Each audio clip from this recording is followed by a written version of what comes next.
በደቡብ ኢትዮጵያ ክልል ጋሞ ዞን የተለያዩ ወረዳዎች የጣለው ከባድ ዝናብ የጎርፍና የመሬት ናዳ አደጋዎችን አስከትሏል። በአደጋውም ጋጮ ባባ ወረዳ፣ ቦንኬና ካምባ ዙሪያ ወረዳዎች እንዲሁም በሌሎች የዞኑ አካባቢዎች በሰው ሕይወትና በንብረት ላይ ከፍተኛ ጉዳት ደርሷል። አደጋው እንደተከሰተ አርባ ምንጭ ዩኒቨርሲቲ ባለሙያዎችን ከመላክ ጀምሮ የሰብአዊ ድጋፍ በማድረግ ፈጣን ምላሽ ከሰጡ ተቋማት ቀዳሚው ነው። አደጋውን እንደሰማን በጣም ነበር ሾክ የሆን ነው።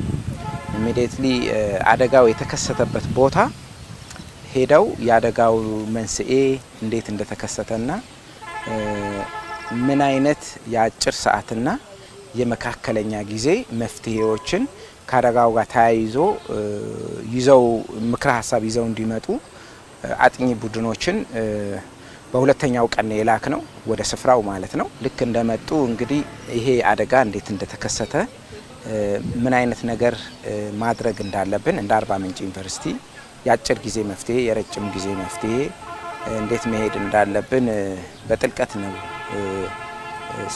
ስንነጋገር የነበረው። የአደጋው መጠን በጣም ከፍ ያለ በመሆኑ የሚበሉት ያው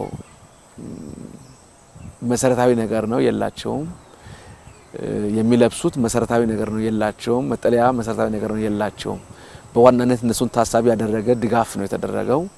አልባሳት ነበሩ፣ መኝታ ፍራሾች ነበሩ፣ አልጋ ልብሶች ነበሩ፣ ልብሶች፣ ጫማዎች ነበሩ። በዋናነት የምግብ ቁሳቁሶች ነበሩና በግምት ወደ 5 ሚሊዮን ፕላስ የሆኑ ድጋፎችን ያደረግነው።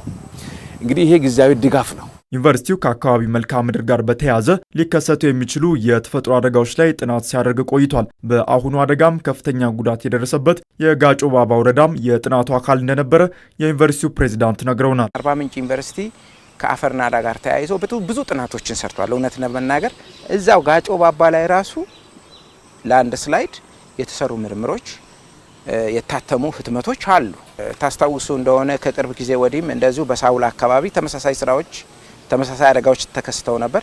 ያንንም አደጋ ከማጥናት አንጻር በዝርዝር የተጠኑ ስራዎች አሉ። ጥናቱ ባስቀመጠው ሪኮመንዴሽን መሰረት መጠነኛ የሆኑ የማስተካከያ እርምጃዎች ተወስደዋል በዞን መንግስት።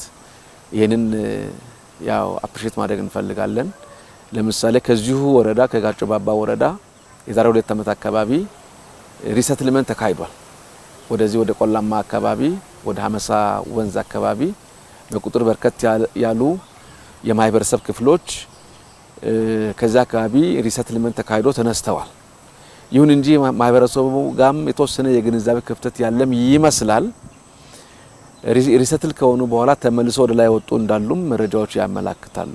አርባ ምንጭ ዩኒቨርሲቲ ባቋቋመው የከፍተኛ ባለሙያዎች ቡድን አማካኝነት በቀጣይ ሊሰሩ ይገባቸዋል ያላቸውን ስራዎች በጥናት ለይቷል። ከዚህ ቀደም የተደረጉ ጥናቶችና አዳዲስ ግኝቶችንም በማከል ለሚመለከታቸው አካላት ለማቅረብ እየተዘጋጀ ይገኛል።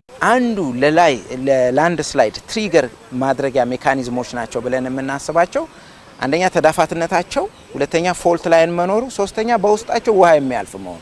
ስለዚህ እነሱ በሚጣመሩበት ሰዓት ለላንድ ስላይድ በጣም ቀላል ይሆናል ማለት ነው። ባንች ኦፍ ማስ ያለው ሶይል ስላይድ የማድረግ ፖሲቢሊቲው ከፍ ይላል።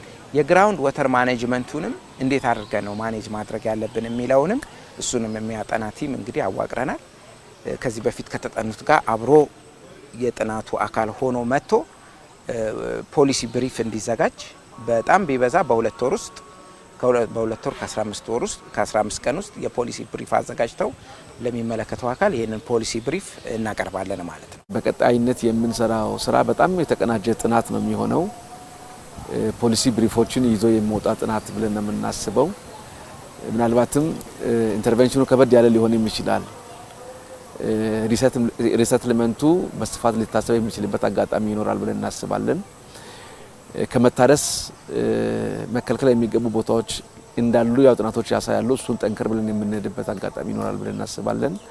እንዲሁም የተሻለ የአፈርና የውሃ ጥበቃ ስራዎች መሰራት ያለባቸው ቦታዎችም እንዳሉ እንገነዘባለንና በዛ መልኩ በአንድ ጣራ ቁጭ ብለን በአጠረ ጊዜ ውስጥ ምክር ሀሳቦችን የምናቀርብበት ጊዜ ይኖራል ብለን እናስባለን። በአካባቢው እየጣለ የሚገኘው ዝናብ ቀጣይነት ያለው በመሆኑ በእንደዚህ አይነት አደጋዎች ወቅት ህብረተሰቡ ማድረግ ያለበትን ጥንቃቄም ዩኒቨርሲቲው አስቀምጧል።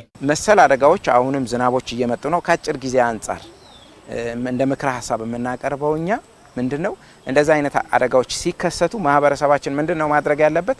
ተመሳሳይ አደጋ አለመከሰቱን እርግጠኛ መሆን አለባቸው፣ ሌሎቹን ለመርዳት ማለት ነው። ተመሳሳይ አደጋ አለመከሰቱን እርግጠኛ ከሆኑ ሌሎቹን ቢረዱ፣ ግን ተመሳሳይ ፖቴንሻል የሆነ ሃዛርዶች ደግሞ የሚከሰቱ ከሆነ እነሱ ራሳቸውን መጀመሪያ ጠብቀው ከዛ ለሌላው እርዳታ መስጠት አለባቸው ብለን እናስባለን። ከዚህም ባሻገር ዝናብ በሚጥልበት ወቅት ቤት ውስጥ ከመቀመጥ ወደ ተሻሉ አካባቢዎች መንቀሳቀስ እንደሚገባም ዩኒቨርሲቲው አስገንዝቧል።